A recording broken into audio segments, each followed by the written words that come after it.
In June 2025, Israel and Iran's direct confrontations have intensified, marking the largest escalation in recent history. Unprecedented cycles of strikes and counterstrikes have unfolded, with the situation evolving rapidly. This escalation underscores the deepening conflict over Iran's nuclear ambitions and regional influence, setting the stage for further tensions and potential conflict. The Israel-Iran conflict has deep roots, primarily driven by Iran's nuclear ambitions and its proxy forces in the Middle East. In 2024, tensions heightened as Iran neared weapons-grade nuclear capability. Historically, Israel countered with cyberattacks and covert operations targeting Iranian sites, setting the stage for the current escalation. In June 2025, Israel initiated Operation Rising Lion, a military offensive against Iran. Triggered by intelligence on Iranian nuclear advancements, the operation began with coordinated airstrikes targeting key sites in Iran. This decisive action aimed to counter perceived threats and prevent further nuclear development. Israel aims to neutralize Iran's nuclear threat by destroying its nuclear advancement capabilities. The strategy includes degrading military capacity by targeting ballistic missile systems and key bases. Additionally, eliminating leadership by targeting key commanders and scientific personnel is crucial. Disrupting proxy networks to weaken Iran's regional influence is also a priority. Israeli tactics involved precision strikes on Natanz and Esfahan nuclear centers, severely impacting Iran's nuclear capabilities. Heavy bombardment targeted Tabriz airbase and other strategic military locations. Advanced weaponry, including fifth-generation jets and standoff munitions, were deployed.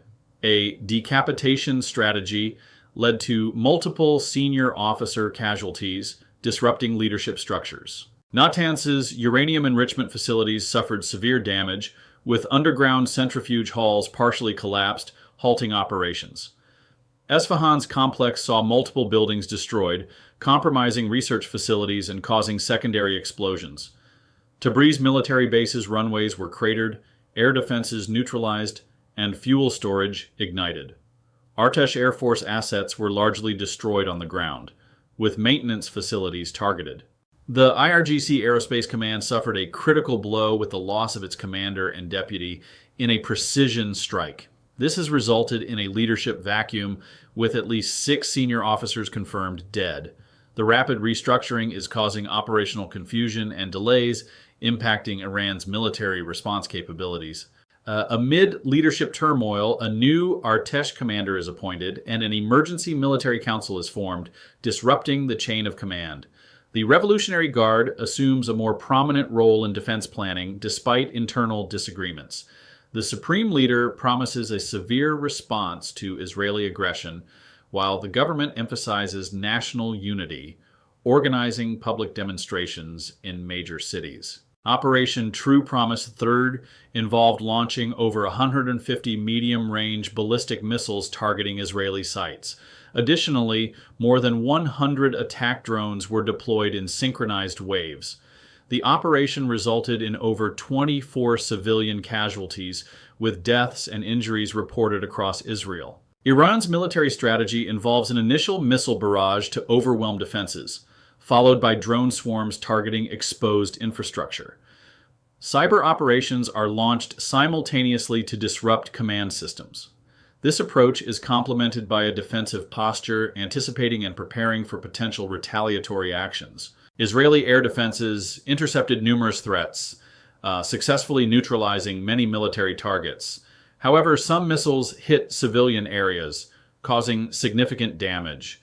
There were instances of system malfunctions, highlighting vulnerabilities in the defense network. This performance underscores the challenges faced in maintaining effective protection against complex, multifaceted attacks.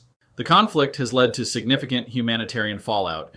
Israeli civilian casualties occurred in Tamra, with injuries near Haifa and Tel Aviv. Iranian strikes also resulted in non-combatant casualties. Power outages and disrupted water systems affect both nations. Overloaded cellular networks and spotty internet access complicate communication. Temporary evacuations and emergency shelters are in place for border communities. Iran's withdrawal from United States-mediated nuclear talks has intensified diplomatic tensions. Washington warns of severe repercussions if the situation escalates further.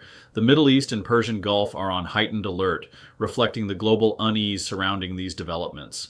Gulf states have heightened military alert protocols responding to escalating tensions. This has led to a 30% overnight spike in oil prices, reflecting market instability. Iranian proxies in the region are poised for potential engagement, further complicating the geopolitical landscape and increasing the risk of broader regional conflict. Cyberattacks target Israel's power grid and Iranian military systems, prompting enhanced security protocols and backup deployments. Social media is awash with disinformation, aiming to manipulate public perception.